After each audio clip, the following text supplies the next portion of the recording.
Welcome to Car and Driver's Lightning Lap. Our annual track test, we traveled to Virginia International Raceway, or VIR, to lap the hottest performance cars of the year. Usually when we're reviewing a car, we're looking at everything about it.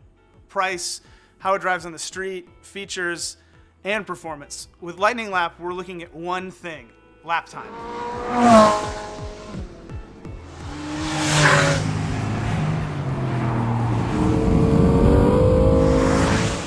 One of our editors thought that we needed a US equivalent of the famous Nürburgring times. And so he found VIR, and we run the Grand Course configuration, which is a 4.1 mile course. And that is as close as we can get in the United States to something as huge as the Nürburgring. VIR mixes up a need for horsepower, for brakes, for handling, in a way that other racetracks don't. There are over 30 turns and a lot of elevation change, all types of corners, increasing radius, decreasing radius, high-speed sections, high-speed sequences that do like the uphill S's. You're averaging over 100 miles an hour easy in just about everything.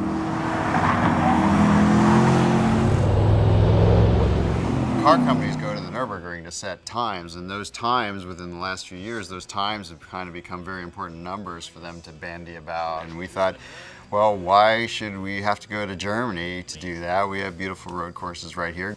And that's kind of the thinking behind Lightning Lap, kind of a homegrown Nürburgring. And this year we've had more car companies directly involved, sending people, sending tires. It's kind of becoming more important. We are creating a new benchmark, and a benchmark in the US, and many manufacturers have started even testing a lot of cars here and publishing their lap times.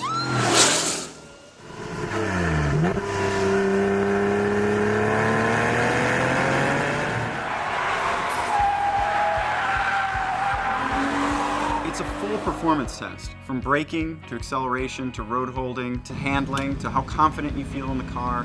It mixes all those things together into a time. And the time is just such a simple way of categorizing cars.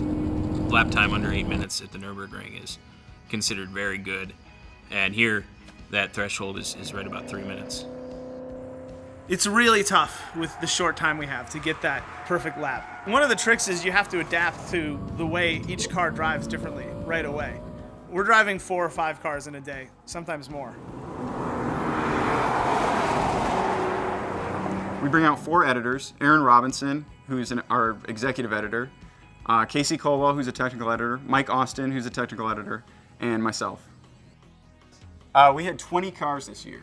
We usually choose the newest, hottest metal. Performance modifications, if a car gets more horsepower, we usually test it. If a car gets a handling package or a brake package, we usually test it out and see what it can do.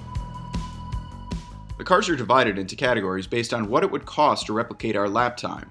Performance-enhancing options are included in what we call the base price. Options that don't improve performance, like leather seats or a sunroof, are not factored into the price.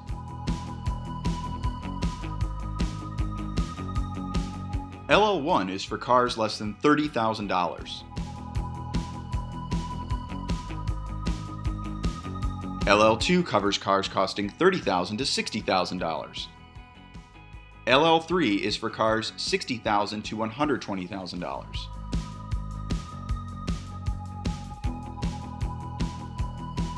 LL4, $120,000 to just under $240,000.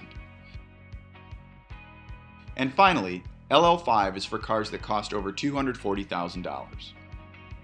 This year we brought along a couple of police cars and created a new category for them we lovingly call LL Oink. We put the cars together in the price grouping because usually you see similar performance in those segments. And what this also lets us do is figure out if anything's particularly fast for the money. And now, here are the cars of 2013. In the LL Oink category, we have the 370 horsepower Dodge Charger Pursuit facing off against the Chevrolet Caprice PPV. PPV stands for Police Pursuit Vehicle. Both came with a full copload of sirens and lights, which we almost never switched off.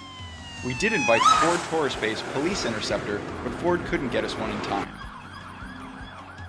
4 cars competed for LL1 honors this year. The Fiat 500 Abarth holds a few distinctions. At $23,900, it's the least expensive car this year. It's also the least powerful with 160 horsepower, and it's the lightest at 2,554 pounds. Subaru's BRZ comes in at $26,265. The new BRZ offers rear drive flavor at front drive prices. It's not exactly powerful at 200 horsepower, but the BRZ is a true sports car and a handling delight. Ford's new Focus ST is more than just a powerful Focus. It's a thorough reinvention. It's a car that is dedicated to handling and taking on the Volkswagen GTI. The 252 horsepower 2-liter turbo is as strong and as attention-grabbing as the Tangerine Scream paint. Sneaking in just below the LL1 price cap is the most expensive car in LL1, the Hyundai Genesis 3.8 R-Spec. While it might be the most expensive in the class, it's also far and away the most powerful with the 348 horsepower V6 and the best-in-class power-to-weight ratio of 10 pounds per horsepower. 3 cars competed in LL2 this year. First up is the 426 horsepower Camaro SS 1LE. Essentially a track package, the 1LE shares many of its components with the supercharged Camaro ZL1. The result is a completely transformed driving experience and a track-devouring hellion for $37,035. We've been itching to test the new redesigned BMW 3 Series at VIR to see how it would stack up against its predecessor. In hopes of setting a quick lap time, BMW sent us a rear-drive 335i. With performance-enhancing options, this 335i cost $46,795. The second Camaro in LL2 is the 580 horsepower supercharged ZL1. The most powerful Camaro available from Chevy, the $56,550 ZL1 is a car that is seemingly designed to take on everything VIR can dish out. With 8 cars competing, the largest group this year is the LL3 class. Here they are in order of price. The most powerful car we've ever had at Lightning Lap is the 662 horsepower Ford Shelby GT500. A supercharged monster, the Shelby rang in at $63,080 and is the arch nemesis of the less powerful Camaro ZL1. At $69,720, the 315 horsepower Porsche Boxster S isn't the most powerful car in the class. Actually, it's the least powerful. But it is a track-devouring delight. Completely redesigned and fractionally larger than before, the mid-engine Boxster S is at VIR to prove that it's not all about horsepower. With an engine closely related to the one in the Audi R8, you might consider the Audi RS5 to be a sports coupe with the soul of a supercar. For $69,795, you get a high-revving 450 horsepower V8, a 7-speed dual-clutch gearbox, and all-wheel drive. The Audi S6 is a more powerful version of the A6 luxury sedan. A twin-turbocharged V8 makes 420 horsepower and is quite effective at hurdling the 4,369-pound sedan around the track. With performance-enhancing options, the S6 came in at $72,795. BMW's hottest sedan, the M5, is new this year.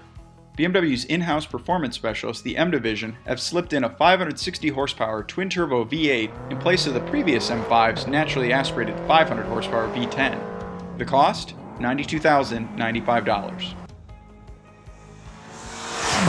We've previously tested a number of 911s at VIR, but this is the first time we've tested the new 911. Known to Porsche files as the 991, the new platform is slightly larger and wider than before. Don't worry, it still has a flat 6 hanging behind the rear wheels. In 400 horsepower Carrera S trim, with a dual clutch 7-speed and a few other performance enhancing options, the 911 came in at $105,945. Last year we tested the Mercedes-Benz C63 AMG Coupe. This year Mercedes sent us the most extreme version of that car, the C63 AMG Black Series. With spoilers, canards, and fender flares, the Black Series looks the part, but it's more than just an appearance package. The Black Series gets a complete chassis overhaul and a more powerful 510 horsepower engine for $113,525. Sneaking in below the LL3 price cap is the $116,995 BMW M6. Like its brother the M5, the M6 is a 560 horsepower twin-turbo V8. It is a bit lighter than the M5, which may give it an advantage on track. Two very different cars competed for LL4 honors this year. Coming in at $132,875 is the 550 horsepower Jaguar XKRS. Jaguar's most extreme performance car, this fetching aluminum two-door is a tweaked version of the already quick XKR and will be sold in very limited numbers. At the top of the LL4 price class is the 562 horsepower Ferrari 458 Italia. A supercar in every sense of the word, the mid-engine 458 is a machine seemingly built to dominate VIR. At $236,925, the Ferrari is the second most expensive car this year, but the exhaust note alone might be worth the cost of entry. Sitting alone in the LL5 class is the $379,575 Lexus LFA. A carbon fiber masterpiece with a wailing 553 horsepower V10, the LFA is a very special and rare machine. It's so rare, in fact, that we've been trying to get Lexus to cough one up to test at VIR for years, but it took the generosity of an LFA owner to make that happen. Now that you know how Lightning Lap works and which cars we brought along this year, be sure to watch the rest of our videos from VIR for lap times and how each car fared on track. Thanks for watching.